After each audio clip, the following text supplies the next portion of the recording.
now. Hello, friends. It's Lisa Williams. I'm the Chief Inspiration Officer here at Perfect Side Gigs. Welcome to our virtual summit, Corporate to Entrepreneur. We are hearing from the top experts of today, learning about how they made the leap themselves into the wonderful, exciting world of entrepreneurship. And I'm so excited for our guest speaker today, Mr. Jeff Fenster. Welcome, Jeff. Hi, thank you so much for having me. I'm truly excited to be here today and get to talk about entrepreneurship and meet you and your community. So thank you. Absolutely. So Jeff is, he's a special character. He was actually referred to me by one of his mentors, Mr. David Meltzer, who we will be hearing from in this series as well. And he describes himself as a serial entrepreneur. One of his main business principles, which I just love, is making friends and having fun. So that is absolutely the world that I want to hear a little bit more about that. So he's a pioneer in the quick serve industry, restaurant category, and founder of the amazing product Everbowl based out of Southern California. So thank you, Jeff, first of all, for your time with us. And I want to start by just asking you, I learned a little bit about your history, that you did go to college, you went to law school, and you had a first job, it sounds like, in corporate America, and kind of quickly realized that was not going to be your world. But I'm curious, what did that experience teach you, and what advice would you give to those people that maybe haven't made that leap yet? Sure. Yeah. So I never thought about being an entrepreneur. And when I made the jump in 2007, it wasn't a sexy term like it's becoming today. It was more, hey, go get a job. Unless you have a career where you do one thing forever, go get a job and, put in your 30, 40 years and then retire. Excuse me. And when I went to law school to be a sports agent. And when I graduated law school, I had a fiance and a daughter and decided I didn't want to pursue that career.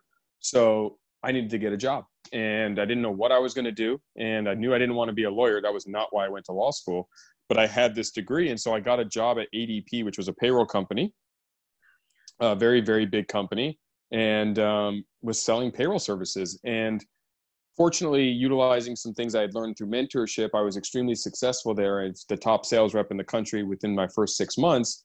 And I went to my boss in January because I had earned an annual bonus of $17,000. And I went to my boss in January of 2008 and said, hey, I'd like to get my bonus. And they explained to me that it was a end of year bonus that I would get at the end of the fiscal year, which didn't end until the end of June. And I wouldn't get the check until the third week of July. And although I was very expeditious in my path to achieve it, most people don't achieve it till May or June anyway, because it was an annual goal. And so me having to wait 6 months was a little unorthodox, and they weren't set up to give me the money. But I had 6 figures in law school loans. I had just bought a house. So I just dumped all of my money into the home. I was getting married. I had a daughter. So it was really a situation where I needed the money. And I went to my boss and said, listen, if you don't give me the money, I'm going to quit, thinking they weren't going to let me quit because I was 24 with a big ego at the time. And, and they basically called my bluff. They told me, hey, we're not set up for that. So if you're going to quit over it, quit, but we're not going to give it to you. And so I went home that night and really just felt displaced. I really felt trapped. Like, am I really trapped in this world where I have to wait time-wise for achievement, and my results, my work, what I'm able to accomplish isn't going to dictate that I truly am stuck in this wheel and this maze that I can't control. And I had this panic, and I told my fiance at the time, I said, I want to sell the house we just bought. I want to move in with my mom and dad and you and our daughter, and start my own company, because although I don't know how to do any of that, I need to control my own destiny, and I need to take control of my own life. And I'm not set up to sit here like this. I already feel like I'm in a prison cell, and I've only been there 6 months. And so fortunately, she was supportive and said, okay. And I literally quit the very next day, moved out, sold my house, and moved in with my parents and my fiance and daughter, because I didn't have, I needed to put everything into the business, and started a payroll company out of my mom and dad's kitchen to truly go do That's it. And that was my foray into it. And to answer your question of what I really learned in that process was identifying who you are. Because I think the first and most important step for anyone is to identify what characteristics and traits you have that's going to allow you to be happy and successful in life. And for some people, the consistency and the security of working in a big corporate America is what makes them happy. And that's what they need. And if that's who you are, that's totally great. I mean, that's amazing. But if it's not, you shouldn't sell yourself short thinking you can't do it. What that taught me most importantly was, and it's something I hold very dear to myself now as I've started companies in so many different industries along the last 14 years, is experience is the most overrated prerequisite to starting a company. And so often people feel like they need experience. And I might jump around a little bit, but fast forward to Everbowl, which is my restaurant chain, started in 2016. When I started it, I mean, even my mom, who has seen me start companies in so many industries, she's like, Jeff, you don't know anything about restaurants. 9 out of 10 restaurants fail, and you don't even know how to cook. And she was right. 9 out of 10 restaurants do fail. I don't know anything about restaurants, and I don't know how to cook. But the reason 9 out of 10 restaurants fail is because it's 9 out of 10 people are coming at it the same way as everyone else is from a restaurateur experience. Mm-hmm. And so everyone's doing the same thing because they got all this experience in the industry. So 90% of the time they're going to fail. I don't have experience, so the 9 out of 10 thing didn't apply to me. And the fact that I don't have experience is a strength because I have fresh eyes and I can use 2020 or 2016 at the time technology and way of thinking and an application of business into the industry. And I can always attract people who, I can hire chefs and I can bring in people who know the restaurant space and get advisors and investors and coworkers who have that. But what I need to do is build my startup. And so, experience is truly the most overrated prerequisite. And I can't stress that enough to anyone who's kind of sitting on the sidelines right now, waiting for this experience. And a good analogy I use for it is like learning to swim. You can read about swimming in a book, you can watch YouTube videos about how to swim, but until you actually get in the water and feel what it feels like to swim or partly drown, you won't learn. And you need to learn. You need to get into the game and play. And the beauty of it is ADP is still there today, and so are 4 of their competitors. So had my payroll company failed, I ended up selling it, but had my payroll company failed and I needed to go back into that industry because that was my industry, which it wasn't, but let's just say it was, ADP would have rehired me, or Paychex, or one of the other 20,000 other payroll companies that I am experienced at that will then find I can get a job. So I would really stress, if you're on the sidelines and you're waiting for experience, don't get into the game. Take control of your life. Yeah, I'm curious. That actually leads to a question I had about, you talk about you've had successes, you've had failures. Obviously, they've all led to a great position you're in with Everbowl right now. But you talk about really finding your true why. Mm-hmm. And kind of your definition of entrepreneurship. Can you dive into that a little bit more? Sure. Yeah. So, now that entrepreneurship is becoming more of a sexy buzzword, and it's okay for people to start their own companies, and it's encouraged, and colleges have, degrees in it now, and it's really a thing. I think people need to take a step back and really identify what kind of an entrepreneur you are. And what I mean by that is we're throwing the word around like saying you're a doctor, but what kind of doctor are you? Are you a heart surgeon? Are you a general practice? Are you an orthopedist? Because you're not going to go to a heart surgeon when you break your foot, and you're not going to go to an orthopedist when you need heart surgery. And I think when you understand what kind of entrepreneur you are, it's going to allow you to either align yourself with the right startup and people, or start the right kind of company and surround yourself with the right talent. Because I think a lot of entrepreneurs fail because they try to be everything and they're not. And I'll give you a little clarity or color as to what I'm saying. So I'm a serial entrepreneur, or my wife will jokingly say I'm a degenerate entrepreneur. And what that means is I like startups. I like to start from nothing and have an idea and build a company. I'm not a scale entrepreneur. I'm not someone who can walk into a company that's doing, $5, $6, $10 million a year and take it to 100 million and come in with those optimization ideas. That's not really my bag. I'm not a COO. I'm not a CFO who can come into a startup and build operational processes or financial processes. I'm a visionary startup guy.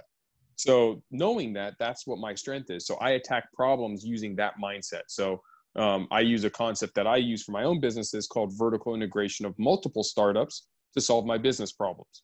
And I'll get into that in a minute. But more for identifying what kind of an entrepreneur you are. A lot of times you could be an entrepreneur, but not the person who's going to start the company. You're going to be the number 2, 3, 4, 10 at a startup where you walk in and there's no systems in place in your defined area of expertise. So you might be a financially minded CFO who could come in and partner with me and say, okay, Jeff, what's your idea? What are we doing? Got it. Let me build the financial side of this startup. Let me help us ascertain funding. Let me help define the processes and make sure we have the capital necessary to see all these ideas through. Let me put those processes in place. Where you don't want to go work for big corporate America where you're told what to do and you're fit into this bucket and all you're doing is just kind of repeating the motions. But no, you're architecting it. You are an entrepreneur. You're just not you're not the one who started the company. You're the number 2 there or the number 3 there. And that's okay. But knowing that about yourself is important, because if you know that, then you're not the one who's going to go start your own company and then maybe have a lot of struggles because it's outside of who you are. Conversely, I'm not going to go and be a one-man show in my companies because I can't do it all, right? I want to surround myself with rock stars and talent. So figuring out what kind of an entrepreneur you are is also important for when to get out. My companies will outgrow me. And that's the other part of being a serial entrepreneur is I'm not a lifer in any of my companies. I'm not going to build it to be a 9-figure, 10-figure, 11-figure, 15-year enterprise, because that's just not who I am. I have entrepreneurial ADD. I have so many ideas. I have so many concepts that I want to get involved with. So I have to take what was my weakness, which is this scatter mind where I after 5, 6, 7 years, I'm ready to do something else. Well, rather than be a weakness, I turned it into a strength of I start my next company and I sell the previous one to someone who can take it from where I am to the next level. And so I would recommend everyone spend some time really identifying who you are as a person, what your strengths are as an entrepreneur. And just because you don't have an idea, I talk to a lot of people, I just don't have that next big idea. You don't need to. You could be an entrepreneur and join a startup where you have the freedom to inject your DNA into the enterprise, to have meaningful and serious impact into how the company is formed, built, and scaled, and be an entrepreneur without starting the company. You just have to identify that that's who you are and then find the opportunity that you can align yourself with. Right, right. Oh, yeah. There's so many great companies out there that already have an existing infrastructure that people can just plug into and make it their success. So I love, you talk about in Everable, your core values, one being Kaizen. Kaizen, yeah. You said before, it's okay to be the dumbest guy in the room or the dumbest girl in the room. I'm curious how you create that synergy and that culture within your firm, whatever company it is, and how do you attract that talent that complements, your skills? Sure. So it starts with the first 2 rules of all my companies and Everable, and it's make friends and have fun. And on the surface, it sounds very simple, but there's a lot to those 2 rules if you really dissect them. Making friends means you're not just being a friendly person at the office, but you respect your coworkers, you respect your clients. You understand that you wouldn't leave a friend behind. So if you say you're going to show up on time, you show up on time. If you say you're going to stay late and help, you stay late and help. If you see one of your coworkers struggling, you're going to help them, because the same thing you would do with a friend. Same thing with your customers. And if you treat customers and coworkers that way, everyone likes each other. And then if you have fun doing it, you put a smile on your face. It's something that I challenge anyone. Walk down the street, see a stranger and smile. 9 out of 10 times you're going to get a smile back. It's just like it's like in our psychology. But if you frown or you're having a bad day, you're going to then promote that also. If you frown at a stranger, they're going to kind of look at you weird. Like, why are you frowning at me? So bringing that upbeat, happiness, make friends and have fun attitude to the workplace is where culture to me begins and where you attract good customers. And then Kaizen, which is setting micro goals basically, but Kaizen means get 1% better every day. Too often everyone tries to boil the ocean and they look at the end which seems so far away. How am I going to get there? How am I going to accomplish all this? There's so many things in front of me. But if you take a Kaizen approach of what can I do today to get 1% better? Just 1%.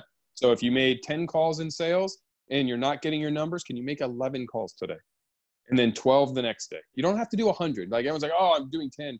Same thing with exercise. Like you see it like, oh my gosh, I want to run a marathon, but I'm sitting on a couch and I don't run at all. Well, run to the mailbox today.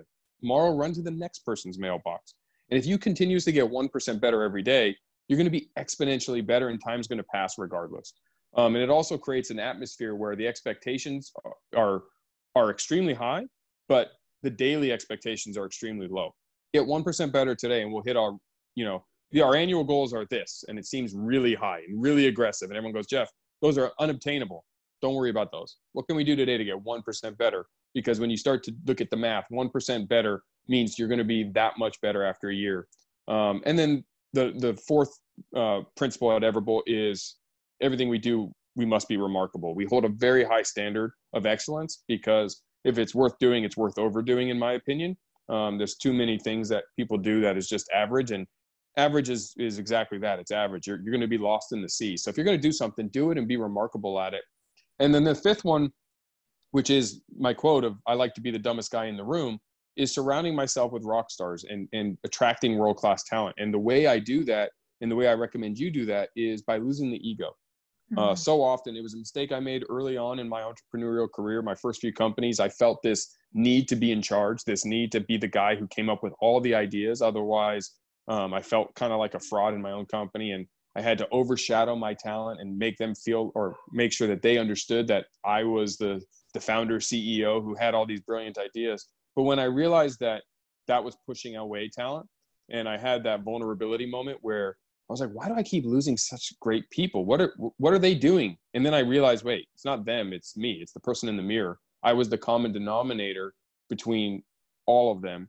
And I was able to identify that it was that I wasn't giving them the freedom to be excellent. The same issue I was having with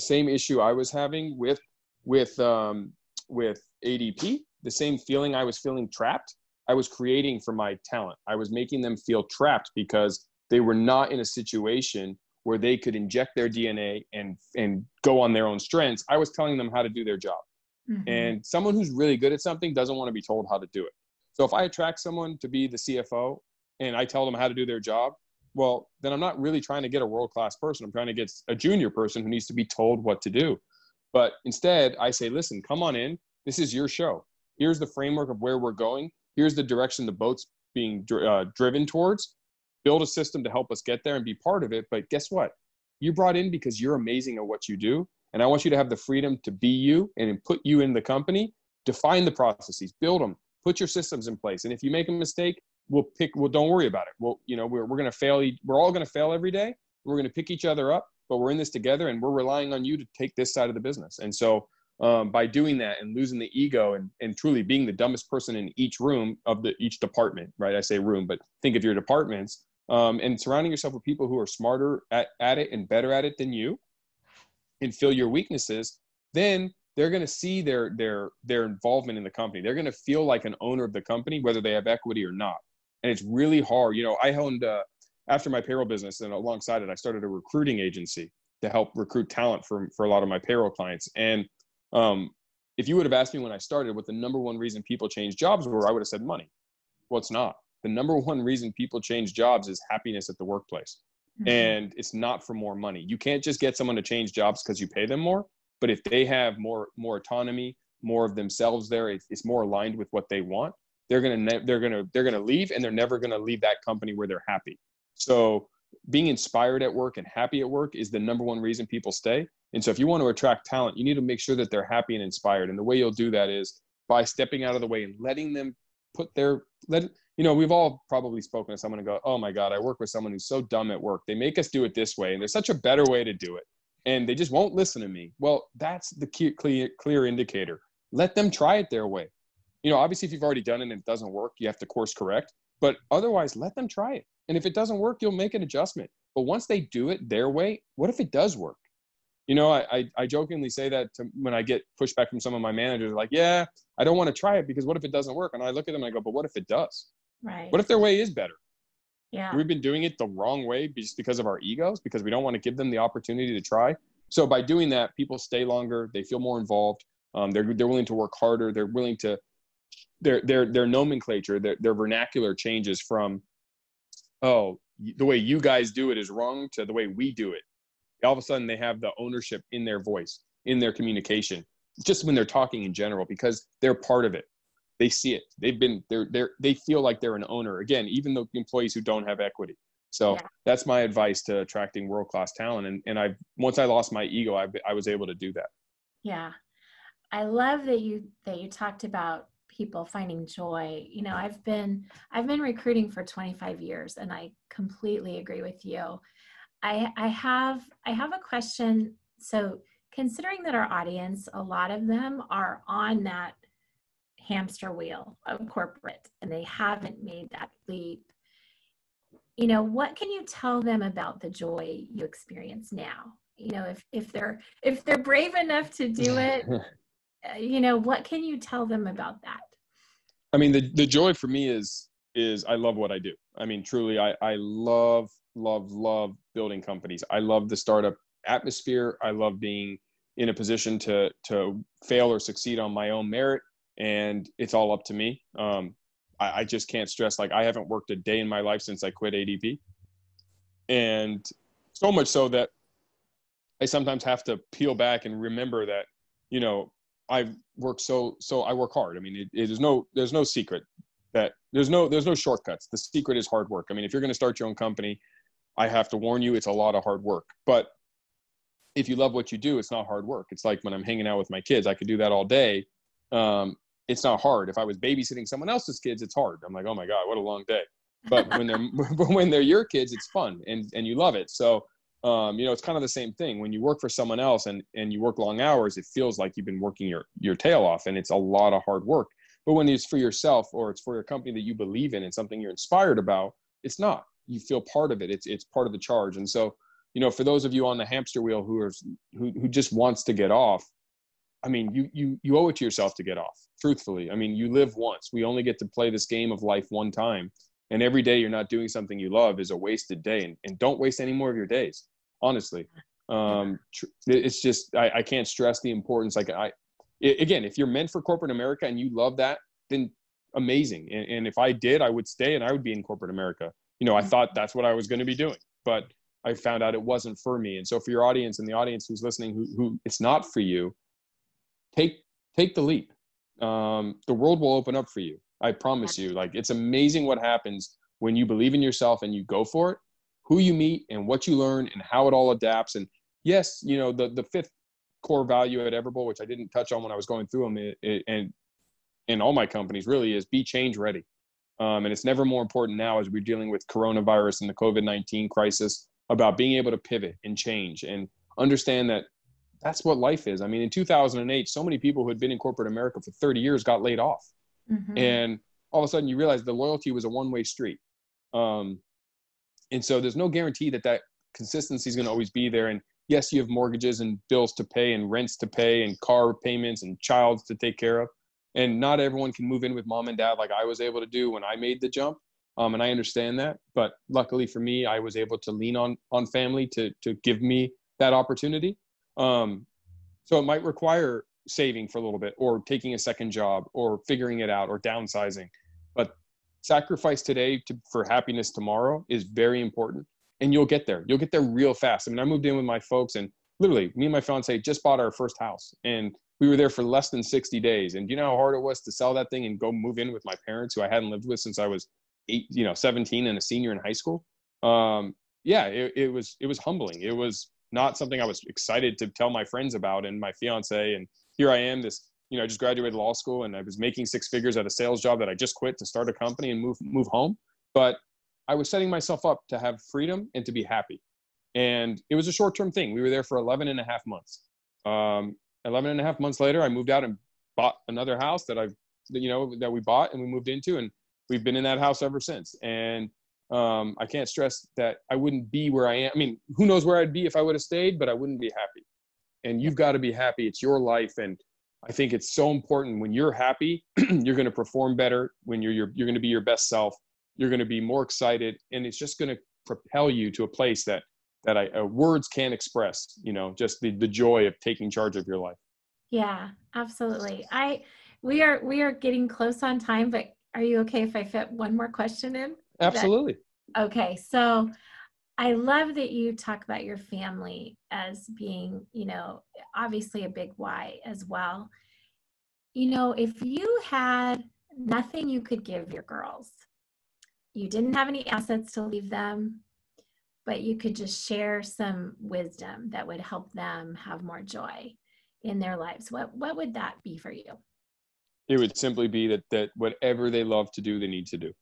Mhm. I don't care if it's painting, gardening, garbage woman, garbage man, laying tile, starting companies, running, writing, whatever it is. I mean, there's a reason you love it. And if you love what you do, you're going to put in the effort. And if you put in the effort, whether it takes 1 day, 1 year, 10 years, you'll find success. And so, to me, success is not money. Anyone who chases money, it's going to run. I think that's another mistake too many people make, is they're always chasing money and they wonder why they never get it. It's like chasing anything, it'll run. So attract it. And the way you attract it is by being the best at what you do. And the way you're the best at what you do is because you love what you do. And so what I want for my daughters is not for them to be an entrepreneur or not for them to go work for someone. I want them to find what they love and be the best at it. And whatever it is, they'll be successful. I mean, you could be successful at anything and you can make money at anything if you're that good at it. And so that would be what I would pass off to them, and what I hope that they take to heart. I love it. I wish our kids listened to us as well as we listen to other people of influence. Well, thank you so much. We are out of time, friends. But I know from experience, you know, that you are going to do amazing things. I'm excited to see what's next. I know that you have a free offer that you wanted to offer to our guests. Do you want to share a little bit about that? Sure. Yeah. So we are offering Later Bowls and Super Fuel Coffee, which are two of our products that you can get online. And the free offer is that I will also, sorry, that's not the free offer. That's an offer. But the free offer was that anyone who's entrepreneurial minded and wants to spend, have a call with me, and I can kind of give them some guidance and some advice on as a mentor or whatever. I'm more than happy to do 30-minute calls with anyone who wants to do it. And if they want to ask questions about startups, and I can share with them, sorry, I butchered the free part. The free one was this. And so I'm more than happy to get on a 30-minute call with anybody and go through your business, go through or go through your idea and help you if you need help, or give you some guidance or counsel, or ask me questions or whatever, because I have a lot of experience in the startup world. And I know a lot of people are nervous when they make that jump. So I'm more than happy. And then my non-free offer is, please, if you'd like to support and like superfoods, we're selling Super Fuel Coffee and our Later Bowls, and you can get them at shop.everbowl.com or on Amazon, Everbowl Super Fuel Coffee. Okay, awesome. And I know you have a book that's coming out. You and David Yes. too, don't you? Yeah, we're writing a book.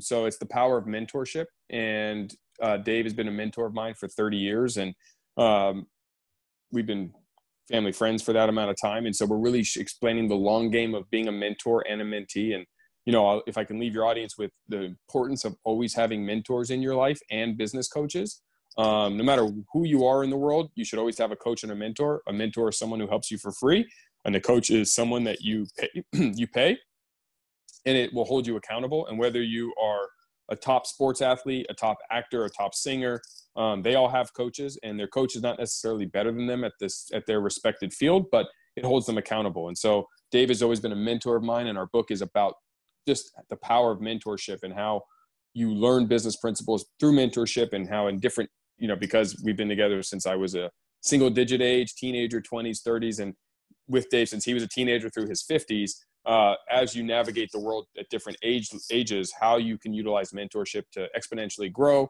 leverage situational experience, relationship capital, and not have to pay the dummy tax, that you can learn from other people and really exponentially grow your business or your initiative. So we're excited. It should be, pre-COVID, it was supposed to come out in July. I don't know if it still is on track for that. We're going to find out, but the hope is it's going to come out in July. And I hope that everyone will please give it a read and share, because there's going to be a lot of good insight into it. Have you landed on a title yet, or are you guys still in discernment? We have a couple, so I can't disclose the title just yet. But no worries. Ask him the same question. Okay, I will. Well, goodness, thank you so much, Jeff. It was so lovely to get to know you and your journey, and thank you for sharing. be sure, folks, to listen in to our next interview on corporate entrepreneur and what it takes to find your true joy and passion. Bless you in your life journey, my friends. Have a great day, Jeff. Thank you.